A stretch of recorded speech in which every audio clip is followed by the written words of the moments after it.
What's up, everybody? Scarta again with Crypto Gems. I'm here with the one and only Crypto Makai. Say hi. Say hi. Well, today we're going to do Module 3, which is how businesses will transform using the blockchain. So, we're going to get right into it.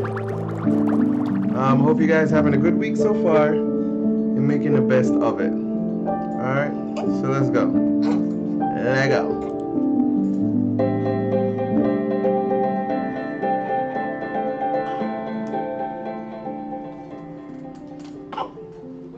The way that IBM's involved in blockchain really are in these three different slices.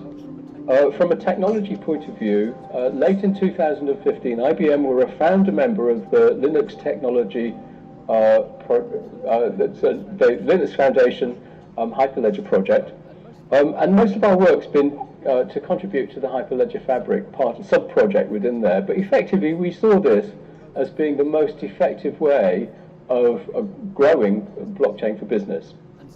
And since then, we've also been working on a Fabric Composer, and again, I'll come and mention that in a little bit more detail later, but that's effectively a way of increasing time to value, shortening or speeding up time to value on customer projects by allowing us to work at a higher level of abstraction than writing the raw chain code that renders a smart contract.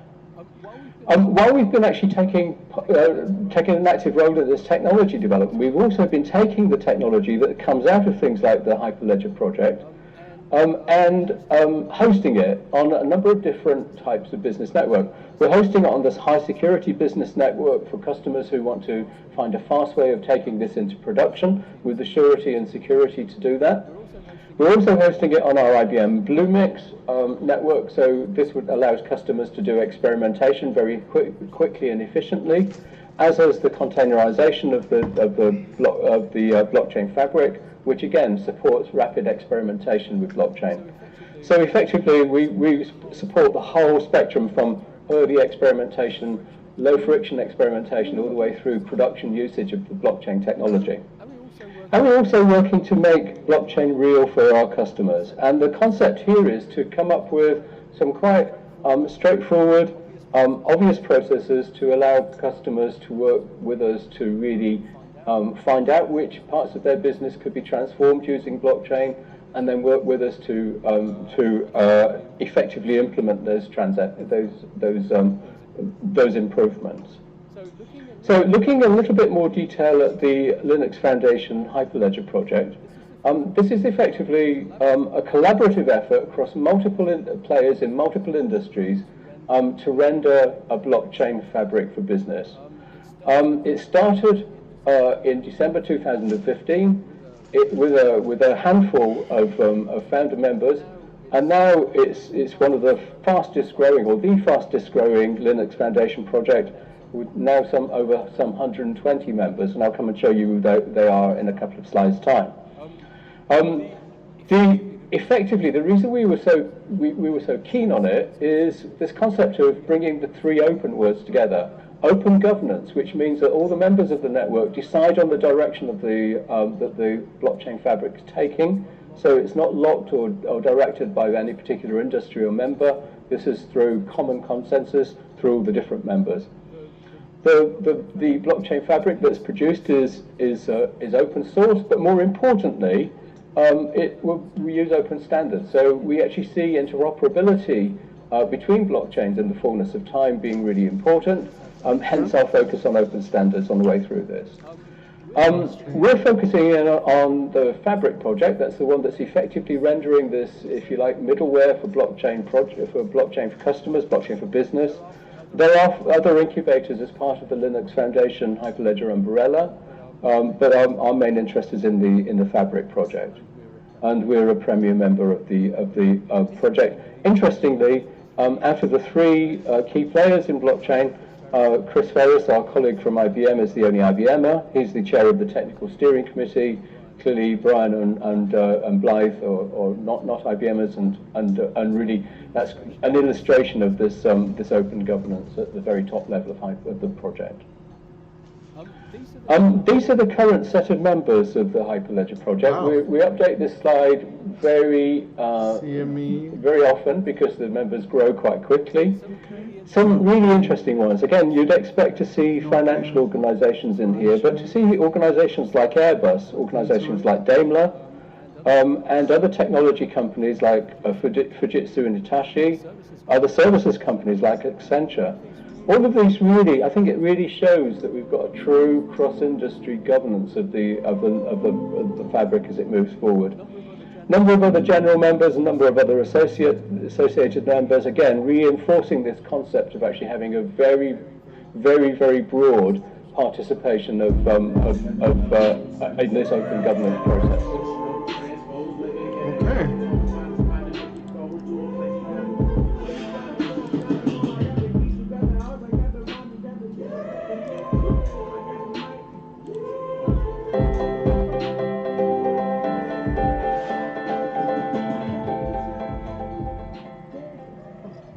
This is a relatively recent initiative, Fabric Composer. It's all around accelerating time to value in a blockchain development. And before Fabric Composer came along, we would have to render the smart contracts in blockchain in the form of something called chain code, which was most usually written in the Go language.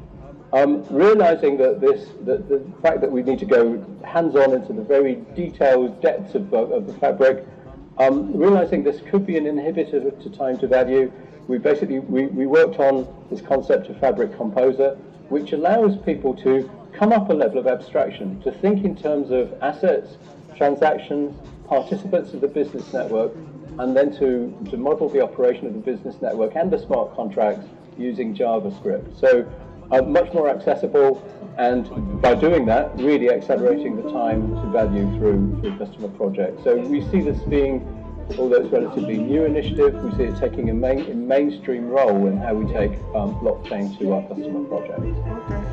So this is more really their thing, Hyperledger. I have to look more into it. I've heard about it before, but look more into it. But it seems like they're doing big things with some major companies.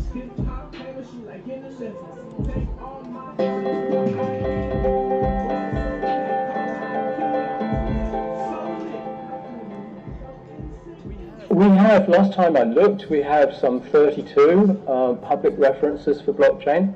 Okay. About 2/3 of those are in the finance industry. About 1/3 of them are outside finance. These are a selected few on here.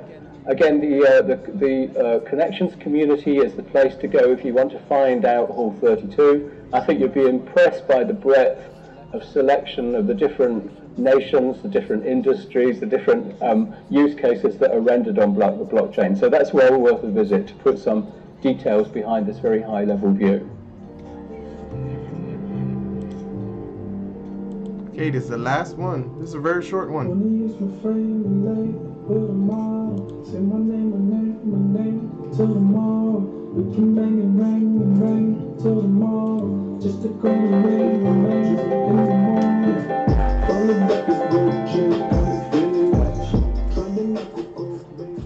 And this is IBM's engagement model. We were very keen when we started on the blockchain journey to actually try and embody common sense in the engagement model about taking a new technology, a transformational technology, to our customer base. It's in 4 modules. The first one starts with a Let's Talk. That's effectively this conversation that we're going through this afternoon. Really taking this and delivering it to customers, showing them a demonstration, explaining IBM's point of view, having a discussion around what they think about it and where they see this could be applied to their business. Typically done remotely, although clearly we can do it face-to-face. The material is available for remote delivery of this stuff. And the goal here is really to align our minds around blockchain, to align our minds with the minds of our customers. If you want to do this, as I say, there's a scripted presentation that you can use if you fancy doing that. That's again on the community. If the customer's still interested in proceeding, we move on to the blockchain hands-on session. When we started, the blockchain hands-on session was a one-day face-to-face lab where we actually took people into the depths of the Hyperledger fabric to really understand what it could and couldn't do. to get them in a stage where we could have a intelligent and informed discussion with customers about what could be a good blockchain use case for their business. So it's effectively getting them into the place where you can have that discussion. It's a combination of instructional modules with hands-on labs.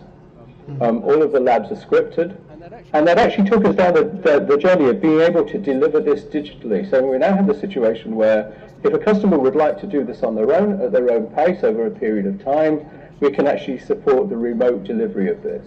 So through again the link that we'll show you later on in this presentation.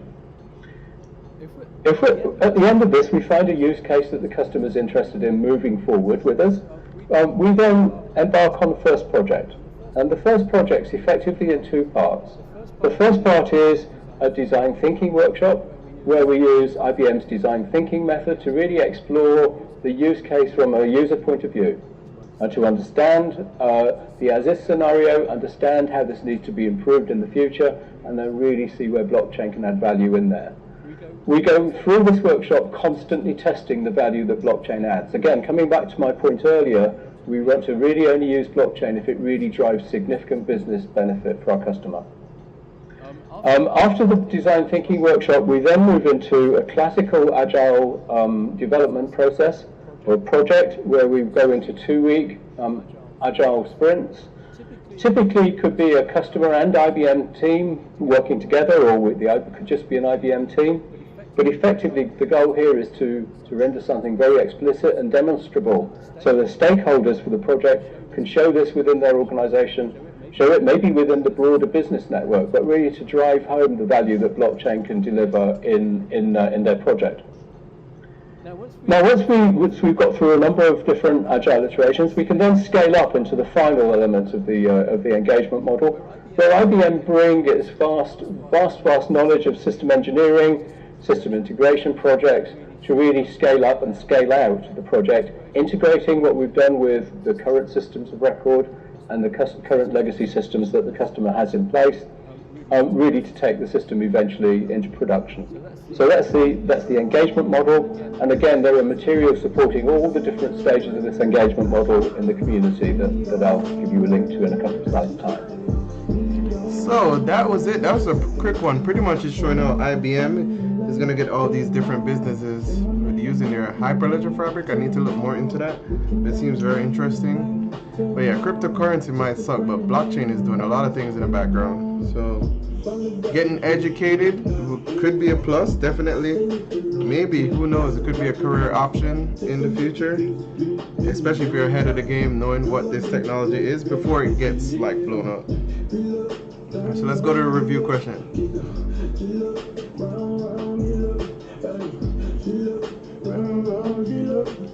Alright, question. What is the name of the open source blockchain technology to which IBM is contributing code?